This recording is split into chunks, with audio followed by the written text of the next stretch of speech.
Good morning everyone, my name is Vijay Gupta and you are watching biology classes. तो welcome है आप सभी का बायोलॉजी के इस लेक्चर में। स्टूडेंट्स, आज इस वीडियो में मैं स्टार्ट कर रहा हूं हमारे 9th क्लास के स्टूडेंट्स के लिए उनका बायोलॉजी का सिलेबस। मुझे कई दिनों से इस बात की रिक्वेस्ट आ रही थी 9th के और 10th के स्टूडेंट्स से कि सर आप 11th और 12th के बच्चों को पढ़ाते हैं, बीएससी के स्टूडेंट्स को पढ़ाते हैं, लेकिन हमारे 9th के पोर्शन में भी बायोलॉजी का काफ़ी सारा हिस्सा है, आप इसे भी प्लीज़ लेक्चर में बनाइए। तो मैंने डिसाइड किया है कि मैं अब एक सीरीज़ स्टार्ट कर रहा हूं जो कि हमारे 9th क्लास के स्टूडेंट्स के लिए होगी। आपकी जो साइंस की बुक है जो कि एनसीईआरटी पर बेस्ड है, उसी के अकॉर्डिंग मैं आपको जो भी आपका बायो का कंटेंट है आपकी साइंस की बुक में उसे पढ़ाने वाला हूं। तो सबसे पहले आज इस लेक्चर में मैं बात करूंगा स्टूडेंट्स आपके चैप्टर नंबर 5 की। आप सबको पता है कि जो चैप्टर नंबर 5 है उसका नाम है जीवन की मौलिक इकाई, यानी कि the fundamental unit of life. तो इस चैप्टर में जो भी कंटेंट आपका है मैं स्टेप बाय स्टेप अलग अलग लेक्चर्स के हिसाब से पूरे चैप्टर को एकदम कंप्लीट करूंगा। चैप्टर आपको बहुत अच्छे से समझ में आएगा, चाहे तो आप साथ में नोट्स भी बना सकते हैं। तो चलिए फिर वीडियो को शुरू करते हैं।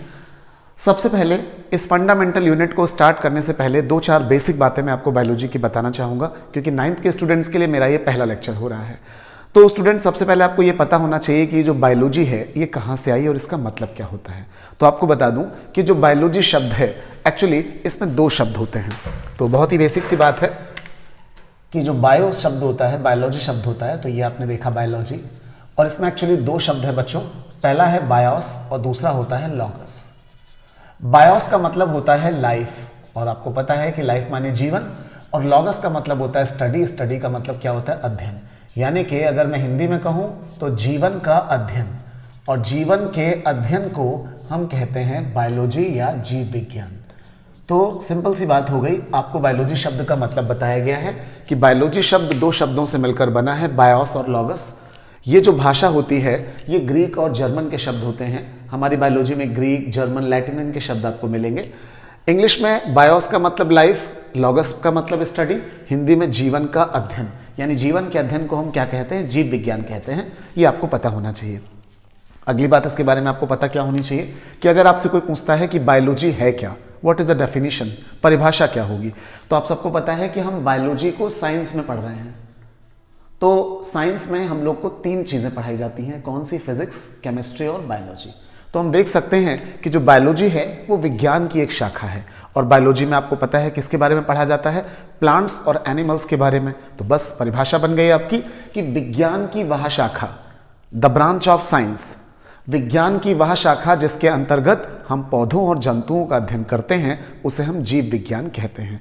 The branch of science which deals with the study of plants and animals is known as biology. तो बहुत ही आसान सी भाषा हो गई, study of plants and animals, जंतुओं और पौधों का अध्ययन क्या कहलाएगा? जीव विज्ञान।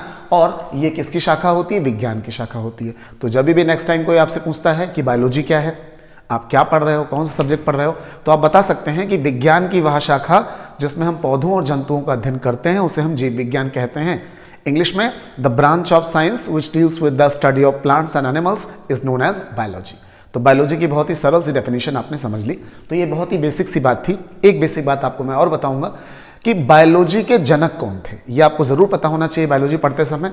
तो बच्चों, आपको बता दूं कि एक साइंटिस्ट थे जिन्हें हम लोग इंग्लिश में लिखते हैं एरिस्टोटल, और हिंदी में पढ़ते हैं अरस्तु।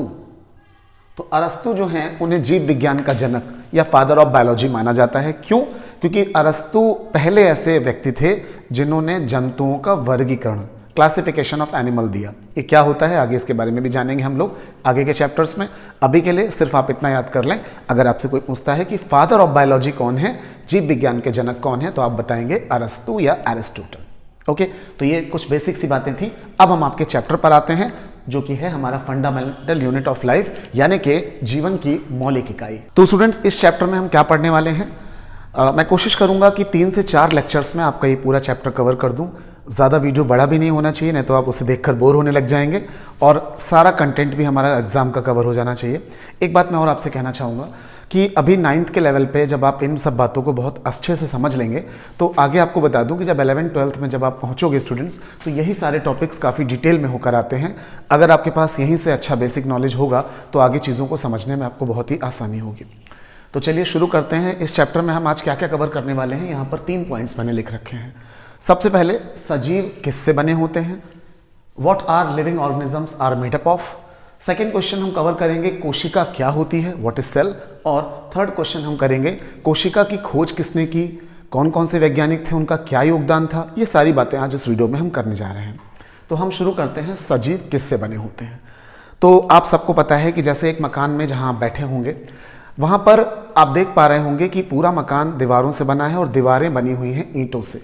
दीवारें, छत, यानी पूरा मकान किससे बना होता है, छोटी छोटी ईंटों से बना होता है। तो अगर मैं आपसे पूछूं कि बच्चों जिस मकान में हम रहते हैं वो किससे बना हुआ है, तो आप कहेंगे सर ईंटों से बना हुआ है। यानी मकान की एक इकाई क्या कहलाएगी, ईंट कहलाएगी। ऐसे ही दुनिया में जितने सजीव हैं, चाहे वो प्लांट हो, चाहे वो एनिमल हो, चाहे वो बैक्टीरिया हो, कुछ भी हो, जितने भी सजीव हैं सभी का शरीर बना होता है छोटी छोटी कोशिकाओं से, यानी कि सेल से। तो जो सेल होती है या जो कोशिका होती है उसी को हम कहते हैं fundamental unit of life. Okay, तो ये हमारा जो टॉपिक है जिसके लिए हम कह रहे हैं जीवन की मौलिक इकाई, तो बच्चों जान लो कि जीवन की मौलिक इकाई होती क्या है, सेल होती है, जैसे हिंदी में हम कोशिका कहते हैं। और जो क्वेश्चन हमारा है सजीव किससे बने होते हैं, तो इसका भी यही जवाब है कि दुनिया के सारे सजीव किससे बने होते हैं, सेल या कोशिकाओं से बने होते हैं।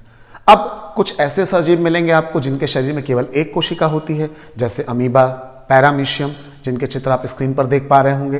तो अमीबा और पैरामीशियम के शरीर में केवल एक कोशिका होती है, तो उन्हें हम कहेंगे एक कोशिकीय जंतु, यूनिसेलुलर ऑर्गेनिज्म।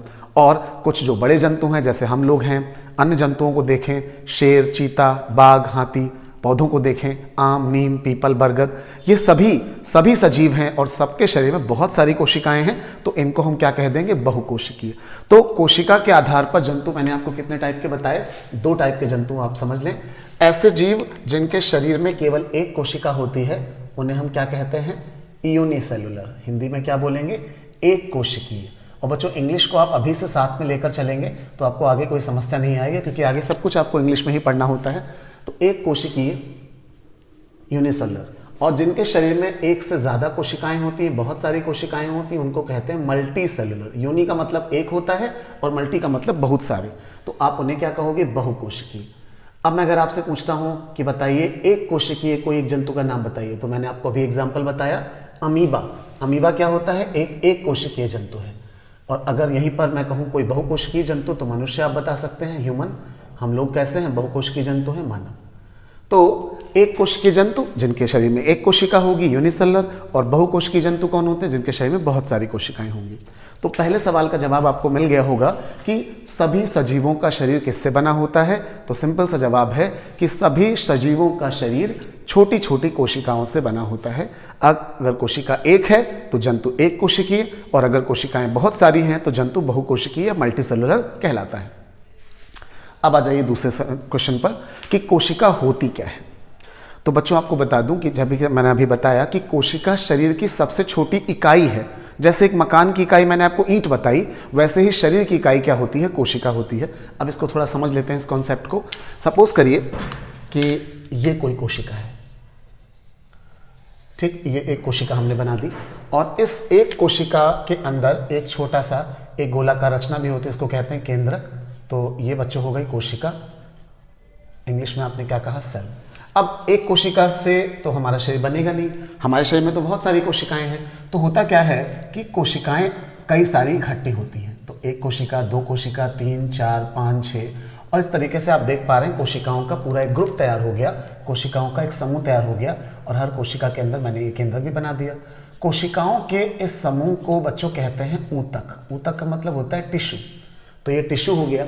अब ये जो टिश्यू होता है, ये जब मिलते हैं, बहुत सारे टिश्यूज मिलते हैं तो बनते हैं ऑर्गन्स। ऑर्गन्स का मतलब अंग। जैसे हमने यहाँ पर एक अंग बना दिया, लिवर। तो ये क्या है, हमारे शरीर का एक ऑर्गन है, मतलब अंग है। तो टिश्यूज के मिलने से क्या बनता है, ऑर्गन बनते हैं। अब अगर ऑर्गन मिले, बहुत सारे ऑर्गन मिले, तो बनते हैं ऑर्गन सिस्टम, मतलब अंग तंत्र। इसका क्या मतलब हुआ, जैसे आप सबको पता है कि हमारे शरीर में बहुत सारे अंग तंत्र हैं। जैसे एग्जाम्पल के तौर पर पाचन तंत्र, डाइजेस्टिव सिस्टम, श्वसन तंत्र, रेस्पिरेटरी सिस्टम, परिसंचरण तंत्र, सर्कुलेटरी सिस्टम, उत्सर्जन तंत्र एक्सक्रीटरी सिस्टम। तो ये जो सारे तंत्र हैं बच्चों, इन्हीं को अंग तंत्र कहा जाता है। इंग्लिश में आप इन्हें ऑर्गन सिस्टम कहेंगे।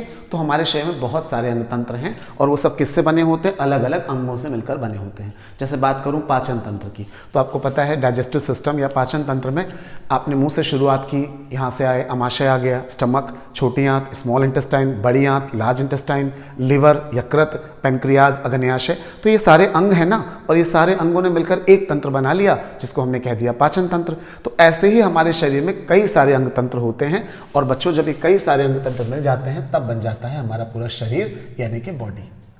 तो हमने क्या समझा कि कोशिका से ही पूरा शरीर बना हुआ है। सबसे पहले एक कोशिका आती है, फिर कई सारी कोशिकाएं मिलकर ग्रुप बनाती हैं। तो कोशिकाओं के ग्रुप को क्या कहते हैं? ऊतक या टिश्यू।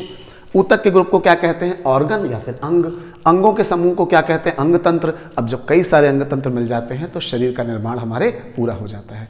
तो आपने ये समझ पाया कि सजीव कैसे बने हैं और कोशिका क्या होती है। अब कोशिका कैसे शरीर बना रही है आपने यहाँ पर ये भी जान लिया। अगली जरूरी बात आपको क्या जाननी है? तो पहले ये कॉन्सेप्ट बहुत अच्छे से आपको क्लियर हो जाना चाहिए। सेल ने मिलकर टिश्यू ने मिलकर ऑर्गन से ऑर्गन सिस्टम, और कई सारे ऑर्गन सिस्टम मिलकर पूरी बॉडी का निर्माण करते हैं। ये बात सभी सजीवों पर लागू होती है, चाहे वो मनुष्य हो चाहे वो पौधे हो, सबके साथ यही होता है। अब अगली जो बात आपके दिमाग में आ रही होगी, क्या हमारे पूरे शरीर में एक जैसी कोशिकाएं होती हैं? बिल्कुल भी नहीं। हमारे पूरे शरीर में जैसे अंग होते हैं उसी हिसाब से अलग अलग प्रकार की कोशिकाएं होती हैं। आपकी एनसीईआरटी की किताब में जो पहला डायग्राम बना हुआ है आपके इस चैप्टर में, वो देख पाएंगे मानव शरीर की विभिन्न कोशिकाएं, various cells from human body. तो मैंने यहाँ पर कुछ सेल्स बनाई हैं हमारे शरीर की अलग अलग प्रकार की कोशिकाएं। तो यहाँ पर तो मैंने सिंपल एक कोशिका बना के दिखा दी, उसमें केंद्रक दिखा दिया। अब यहाँ पर आप देख पा रहे हैं बहुत सारी कोशिकाएं हैं। इनके बारे में मैं आपको एक एक करके बताने वाला हूँ कि ये कोशिकाएं कौन कौन सी हैं और कहाँ कहाँ पर पाई जाती हैं। चूँकि चित्र आपकी किताब में बना हुआ है, आप सभी इस चित्र को अपनी बुक में भी देख सकते हैं। मैंने बिल्कुल वैसे ही डायग्राम यहाँ पर बनाया हुआ है। आइए बात करते हैं इसके बारे में। सबसे पहले आप इसको देखिए, चिकनी पेशी कोशिका, स्मूथ मसल्स है। अब ये क्या होती है? तो आपको बता दूं, आगे के चैप्टर में आप पढ़ेंगे कि शरीर में कई प्रकार की मसल्स होती हैं। मसल्स मतलब पेशियां। उनमें ही एक मसल होती है स्मूथ मसल, चिकनी पेशी, जिससे हमारे शरीर के अंदर के अंग ज़्यादातर बने होते हैं, जैसे पाचन तंत्र वगैरह इसी प्रकार की कोशिकाओं पेशियों से बने होते हैं। तो अगर चिकनी पेशियां यानी स्मूथ मसल को देखें तो उसकी एक कोशिका निकाल कर देखेंगे तो वो कुछ इस तरीके की दिखाई पड़ेगी, लंबी सी, बीच में चौड़ी होगी, किनारों पर नुकीली होगी और बीच में एक केंद्रक होगा। तो ये एक कोशिका हो गई। ये कहाँ होती है? स्मूथ मसल, मतलब हमारे शरीर के अंदर की चिकनी पेशियां जो हैं उनमें पाई जाने वाली कोशिका। नेक्स्ट आप देखिए, लिखा है रुधिर कोशिकाएं, ब्लड सेल्स। तो आप देख पा रहे हैं यहाँ पर अलग अलग आकार की छोटी बड़ी कोशिकाएं दिख रही हैं। आप सबको बता दूं कि जो हमारा ब्लड होता है, जिसे हिंदी में आप रुधिर या रक्त कहते हैं, इस ब्लड में कई प्रकार की कोशिकाएं होती हैं। उदाहरण के तौर पर लाल रुधिर कणिकाएं, रेड ब्लड कॉर्पसल्स जिन्हें आप आरबीसी कहते हैं, श्वेत रुधिर कणिकाएं, व्हाइट ब्लड कॉर्पसल्स जिन्हें आप डब्ल्यूबीसी कहते हैं, रुधिर प्लेटलेट्स मतलब कि ब्लड प्लेटलेट्स। तो कहने का मतलब है ये कई प्रकार की कोशिकाएं हैं जो हमारे ब्लड में पाई जाती हैं। इन सबको यहाँ पर मिला के लिख दिया हमने ब्लड सेल्स या रक्त की कोशिकाएं, इनको रुधिर कोशिकाएं कहते हैं। तो ब्लड में अलग टाइप की सेल्स हो गई और मसल्स में अलग टाइप की सेल्स हो गई। अब आप यहाँ पर देख पा रहे हैं तंत्रिका कोशिका। ये कहाँ है? आपको बता दूं, जो हमारा मस्तिष्क होता है, हमारा ब्रेन होता है, तो हमारा जो ब्रेन है उसे बनाती है ये कोशिकाएं जिनको हम लोग कहते हैं तंत्रिका कोशिका। और बच्चों इनकी इंग्लिश होती है नर्व सेल। मैं यहाँ पर लिखना भूल गया, नर्व सेल। तो नर्व सेल का मतलब तंत्रिका कोशिका।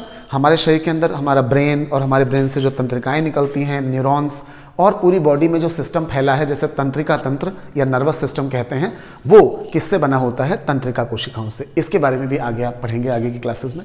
तो मैंने आपको 3 तरह की कोशिकाएं बता दी, एक हमारी smooth muscle cell, blood cell बता दी और नर्व सेल बता दी। अब यहाँ पर देखिए, अंडाणु यानी ओवम और शुक्राणु यानी स्पर्म। ये थोड़ी ज़रूरी बात है, इसको ध्यान से सुनिएगा। आपको पता है कि जो मनुष्य होता है, ह्यूमन, उसमें मेल अलग होता है और फीमेल अलग होती है। मेल और फीमेल की बॉडी में जो मुख्य अंतर है वो क्या है कि दोनों के जो जनन तंत्र होते हैं, रिप्रोडक्टिव सिस्टम, वो अलग अलग होते हैं। नर यानी मेल के पास होता है नर जनन तंत्र, मेल रिप्रोडक्टिव सिस्टम, जिसमें शुक्राणु बनते हैं मतलब स्पर्म। ऐसे ही मादाएं यानी महिलाओं के पास, फीमेल्स के पास होता है फीमेल रिप्रोडक्टिव सिस्टम, जिसमें क्या बनते हैं? ओवम बनते हैं, जिन्हें आप अंडाणु कहते हैं। तो अंडाणु क्या है? महिलाओं के शरीर में बनने वाला कोशिका, और शुक्राणु क्या होता है? पुरुष के। और आपको बता दूं कि जब ये दोनों मिल जाते हैं तब जनन मतलब रिप्रोडक्शन होता है। संतान की उत्पत्ति होती है जब पुरुष के शुक्राणु मादा के अंडाणु में प्रवेश करते हैं, मेल के स्पर्म फीमेल के ओवम के साथ मिलते हैं। ये आप अगली क्लासेस में पढ़ेंगे कि किस तरीके से मेल फीमेल के शुक्राणु अंडाणु मिलते हैं और जनन की प्रक्रिया कैसे होती है। आगे के वीडियोस में मैं आपको पढ़ाऊंगा। तो ये अंडाणु मादा के शरीर में बना, ये भी एक कोशिका है, और शुक्राणु पुरुष के शरीर में बनते हैं, ये भी क्या है, स्पर्म, ये भी कोशिकाएं हैं। ठीक है, सिंगल सिंगल। इसके बाद ये देखिए लिखा है यहाँ पर वसा कोशिका, इसको कहते हैं फैट सेल। तो बच्चों ये जो फैट सेल होती है ये क्या होती है? अब देखिए आपको पता है कि हम जो भी खाते हैं, भोजन करते हैं, फूड खाते हैं, वो हमारी बॉडी के अंदर जाकर स्टोर होता है अलग अलग रूप में, प्रोटीन के रूप में, कार्बोहाइड्रेट के रूप में और फैट के रूप में। फैट को ही हिंदी में वसा कहा जाता है, चिकनाई, तेल, घी वगैरह। तो फैट की सेल्स जो हमारी बॉडी के अंदर स्टोर हैं वो कहलाती हैं फैट सेल्स। वो कुछ इस तरीके की होती हैं। हमारे कई ऑर्गन में फैट सेल्स पाई जाती हैं। आप में से जो लोग नॉन वेजिटेरियन फूड खाते हैं उन्हें पता होगा कि जब भी वो मांस खरीदते हैं, मीट खरीदते हैं, तो उस मीट में एक रेड पोर्शन होता है और एक वाइट पोर्शन भी लगा होता है। वो जो वाइट वाला भाग होता है वो फैट से बना होता है। तो these are called fat cells या वसा कोशिकाएं, उनको हम कहते हैं। इसके बाद हम बात करते हैं, यहाँ पर एक सेल और रह गई है, अस्थि कोशिका, बोन सेल। अब आपको पता है कि हमारी पूरी बॉडी में बहुत सारी हड्डियाँ हैं, बोन्स हैं, 206 हड्डियाँ हमने पढ़ी। तो ये जो हैं उनमें जो सेल्स होंगी, हड्डियां जिन कोशिकाओं से बनी होंगी, उनको हम क्या कहेंगे, बोन सेल्स या फिर अस्थि कोशिकाएं, जो कुछ इस तरीके की होती हैं। तो यहाँ पर आपने देखा कि मनुष्य के शरीर में कौन कौन सी अलग अलग टाइप की कोशिकाएं पाई जा रही हैं।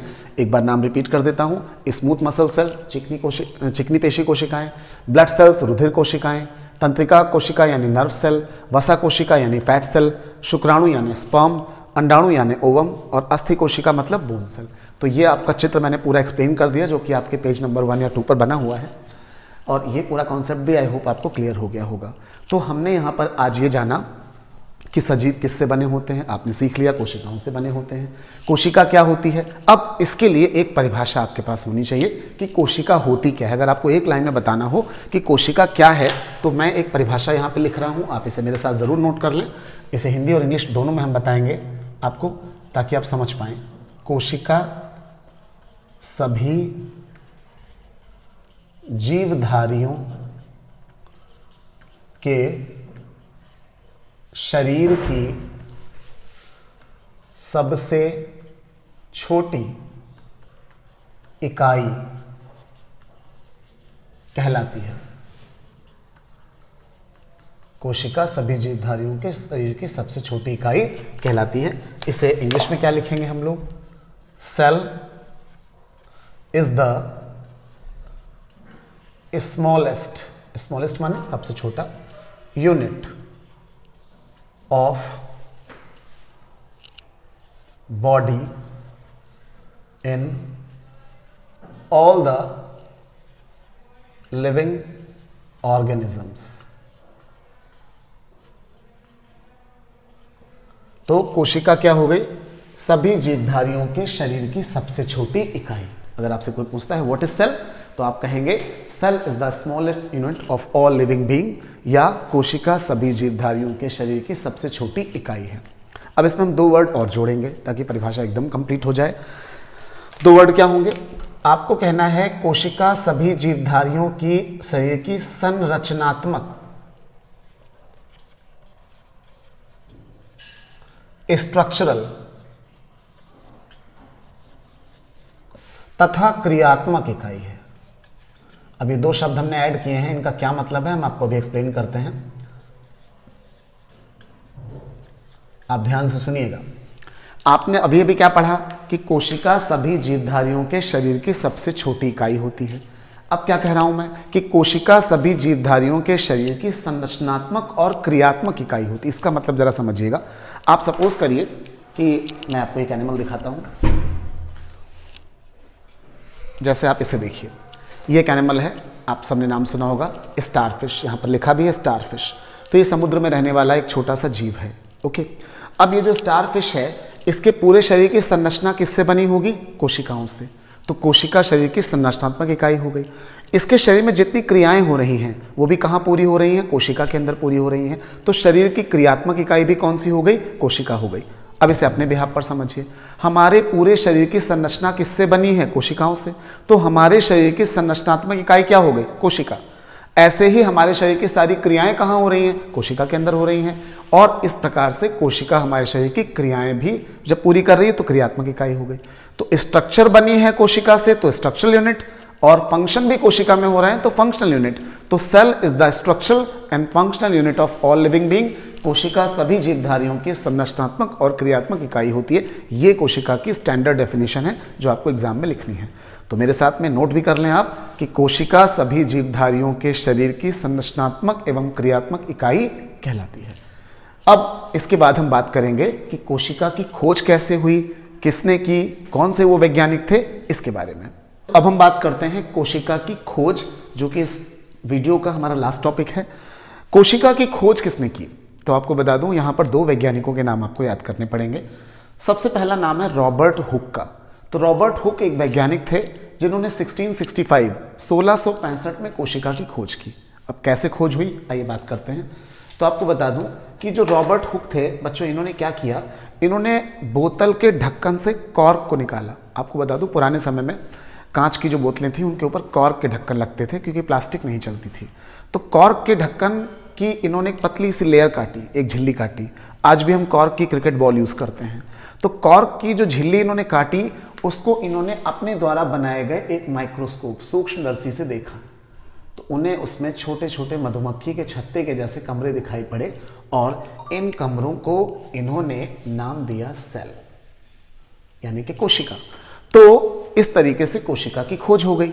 लेकिन ये जो कोशिका थी वो जीवित नहीं थी, क्योंकि आपको पता है कि कॉर्क जो होता है वो एक जीवित पदार्थ नहीं है, लिविंग मटेरियल नहीं है। इसलिए कोशिका की खोज तो हो गई, लेकिन अभी जीवित कोशिका की खोज नहीं हुई थी। तो अगर कोई सवाल आपसे ये पूछता है एग्जाम में कि कोशिका की खोज किसने की सबसे पहले, तो आपको बताना है 1665 रॉबर्ट हुक ने। लेकिन अगर सवाल ये आता है कि जीवित कोशिका की खोज किसने की है, who discovered the living cell first, तो आपको क्या जवाब देना है? एक वैज्ञानिक थे जिनका नाम है लीवेनहॉक। नाम थोड़ा मुश्किल है, पूरा नाम भी है इनका। आपकी किताब में सिर्फ लीवेनहॉक लिखा है, लेकिन मैं आपको बता दूं इनका पूरा नाम था एंटोनी वैन लीवेनहॉक। तो एंटोनी वैन लीवेनहॉक ने, या केवल लीवेनहॉक भी आप याद कर लें, कोई दिक्कत नहीं है, 1674 मतलब लगभग 9 साल के बाद इन्होंने क्या किया, इन्होंने जीवित कोशिका की खोज की। अब वो कैसे हुई? इन्होंने एक माइक्रोस्कोप बनाया, सूक्ष्मदर्शी, जिससे हम किसी वस्तु को बड़ा करके देखते हैं। आप में से जो भी स्टूडेंट्स माइक्रोस्कोप के बारे में नहीं जानते हैं तो मैं उन्हें बता दूं कि ये होता है माइक्रोस्कोप। इस पर मैंने एक अलग से वीडियो बनाया है, मैं आपको बताऊंगा उसके बारे में। तो ये माइक्रोस्कोप है, इसमें स्लाइड यहाँ पर रखकर किसी वस्तु को हम बड़ा करके देखते हैं। इसको हम कंपाउंड माइक्रोस्कोप या संयुक्त सूक्ष्मदर्शी कहते हैं। आपकी किताब में साइंस के 5वें चैप्टर में पहले ही पेज पर इसका चित्र बना हुआ है, जहाँ पर हम रखकर किसी कोशिका को देख सकते हैं। ओके, तो आपको बता दूं कि ये जो हमारा लीवेनहॉक की मैं बात कर रहा था, तो जो लीवेनहॉक हैं उन्होंने सबसे पहले एक माइक्रोस्कोप बनाया। इनका माइक्रोस्कोप रॉबर्ट हुक के माइक्रोस्कोप से थोड़ा और ज़्यादा एडवांस था, थोड़ा ज़्यादा बढ़िया दिखाता था, बड़ा दिखाता था। तो इन्होंने क्या किया कि इन्होंने तालाब के गंदे पानी को रखा। अब उसमें इनको बहुत सारे एनिमल दिखाई पड़ने लगे, जैसे इनको अमीबा दिखाई पड़ गया, इनको पैरामीशियम दिखाई पड़ गया। ठीक है, तो अमीबा पैरामीशियम तालाब के पानी में होते हैं और इनकी कोशिका कितनी होती है? सिर्फ एक होती है, यूनिसेलुलर। अभी मैंने आपको बताया था। इसके अलावा इन्होंने क्या किया, इन्होंने दांतों की गंदगी को छुटाकर स्लाइड पे रख के देखा, तो उसमें इनको बैक्टीरिया दिखाई पड़ गए। ये भी क्या है? एक कोशिकीय होता है। तो इस तरीके से अमीबा, पैरामीशियम, बैक्टीरिया, ये छोटे छोटे एक कोशिकीय जीव हैं, यूनिसेलुलर ऑर्गेनिजम्स हैं। इनकी खोज किसने की है? लीवेनहॉक ने। और ये सभी एक कोशिका वाले हैं, इनकी कोशिका जीवित है। तो इस तरीके से जीवित कोशिका की खोज यानी डिस्कवरी ऑफ लिविंग सेल भी हो गई। तो आपने देखा कि कोशिका की हिस्ट्री में, इतिहास में 2 वैज्ञानिकों का सबसे पहला नाम आता है। आगे और भी वैज्ञानिकों के नाम हम पढ़ेंगे। पहला नाम है रॉबर्ट हुक का, जिन्होंने 1665 में कोशिका की खोज की। कहाँ? बोतल के कॉर्क में। और उसके बाद आए लीवेनहॉक, जिन्होंने 1674 में जीवित कोशिका यानी लिविंग सेल की खोज की। कहाँ पर की? आपके तालाब के गंदे पानी में और अन्य चीज़ों में, जिसमें इन्होंने अमीबा, पैरामीशियम और बैक्टीरिया जैसे जीवों की खोज कर पाई। तो ये तीनों टॉपिक मैंने आपके इस चैप्टर से कवर किए हैं आज इस पहले लेक्चर में। इसके बाद जो दूसरा लेक्चर स्टूडेंट्स में लेकर आऊँगा, उसमें मैं आपको पढ़ाऊँगा कोशिका की संरचना, मतलब स्ट्रक्चर ऑफ सेल, जिसमें हम पढ़ेंगे कोशिका भित्ति यानी सेल वॉल, कोशिका membrane, cell membrane, mitochondria, Golgi body, prokaryotic cell, eukaryotic cell. ये सारे टॉपिक जो इस चैप्टर में आपके हैं, इनको मैं step by step lecture wise cover करूँगा। तो उम्मीद कर रहा हूँ ये पहला लेक्चर आपको अच्छा लगा होगा। कमेंट करके मुझे ज़रूर बताइएगा वीडियो आपको कैसा लगा। आपके फीडबैक से ही मुझे मोटिवेशन मिलेगी कि मैं आगे और भी सीरीज़ इस तरह की आपके लिए लाते रहूँ। तो आप जो है मुझे ज़रूर अपना फीडबैक दें कि वीडियो आपको कितना समझ में आया, और अगर कोई कन्फ्यूज़न है, कोई सवाल है आपका, तो बिल्कुल आप कमेंट सेक्शन में पूछिएगा। मैं पूरी कोशिश करूँगा आपके हर सवाल को रिप्लाई करने की। तो मिलते हैं जल्दी से अगले लेक्चर में इसी चैप्टर के। यहाँ तक इस लेक्चर में इतना ही। Thanks for watching. Have a good day.